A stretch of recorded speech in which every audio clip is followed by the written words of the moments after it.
Como antecedente de lo que mencionamos la vez anterior,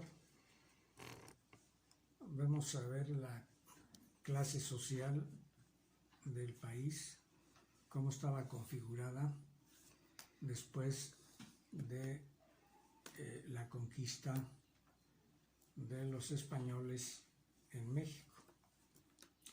Y se dividían en las siguientes categorías.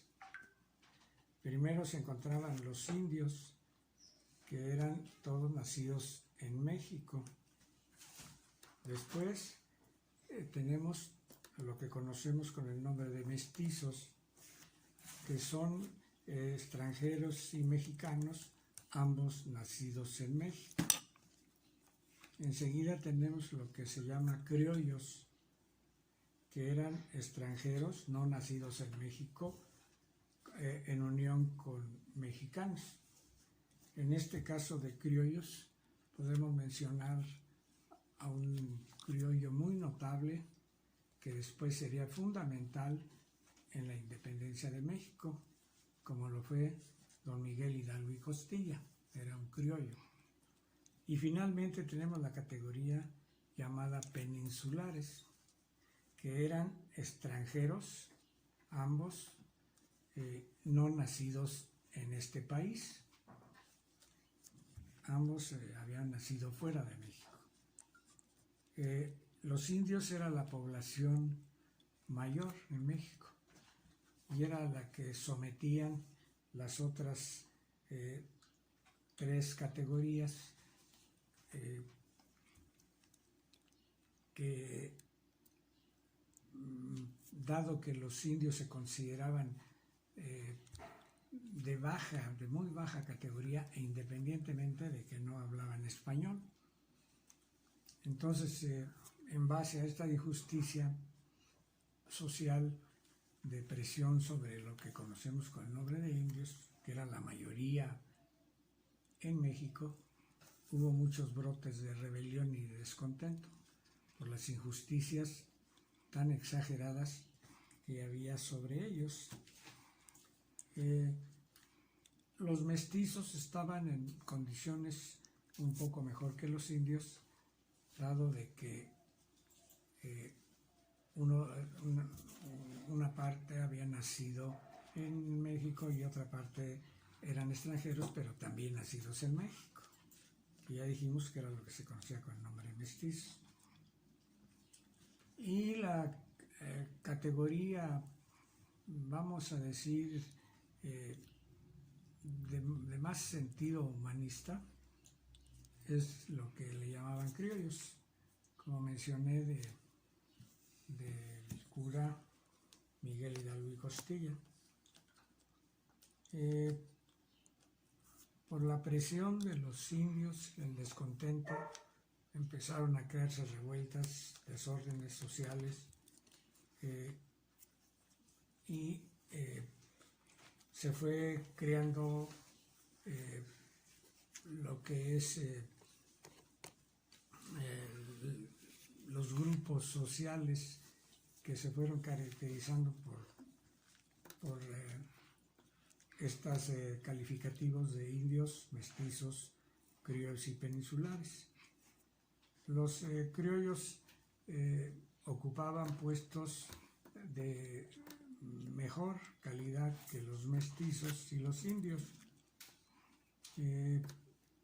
Empezaron a ver la injusticia que se cometía con los indios y empezaron a apoyarlos y a tratar de rescatarlos de su injusticia. Muchos criollos y algunos mestizos trataban de ayudar a los indios, inclusive enseñándolos a la lengua española, porque no hablaban español los indios. Y ante esta presión de los indios, los más favorecidos, o cuando menos, vamos a decir como menos, la clase indiferente eran lo que se llamaba el clero, sobre todo lo que se calificaba como alto clero.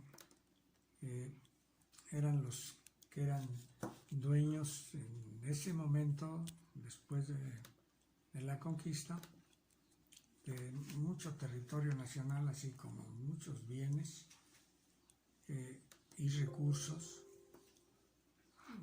etcétera. Todo eso se ve reflejado, el poderío de la Iglesia, en sus construcciones tan monumentales e increíbles, catedrales con estilos sumamente suntuosos. Entonces, indirectamente, el poder de la Iglesia positivamente se ve reflejado en que nos dejaron una gran riqueza artística, arquitectónica. Esa fue como una consecuencia, pues no sé si la hayan considerado el alto clero, la Iglesia, pero eso fue lo que sucedió.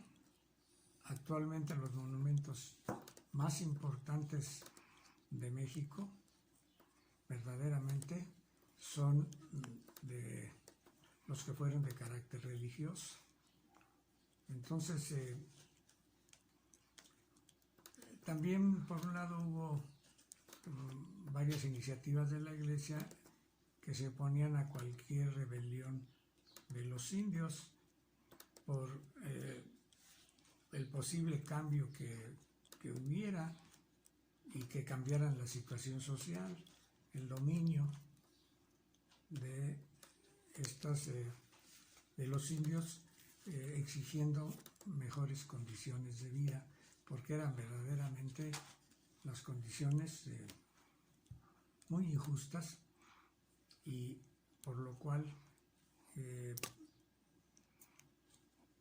se iban agrupando, sobre todo los criollos, que era la clase pensante y de tipo humanista. Obviamente los enemigos de los criollos eran los peninsulares, que eran los que definitivamente, junto con la Iglesia, tenían todo el poder económico del país. Los peninsulares eran extranjeros no nacidos en este país. Entonces realmente la lucha social para mejorar las condiciones de los indios era la Iglesia y los peninsulares contra los indios mestizos y criollos. Y uno de los primeros líderes que podemos recordar es Martín Cortés, que fue hijo de Hernán Cortés. En realidad, históricamente, es el primer precursor del sentimiento de independencia de México. Fue derrotado y sacrificado por esta iniciativa que tuvo, pero es de los primeros precursores del sentimiento de independencia.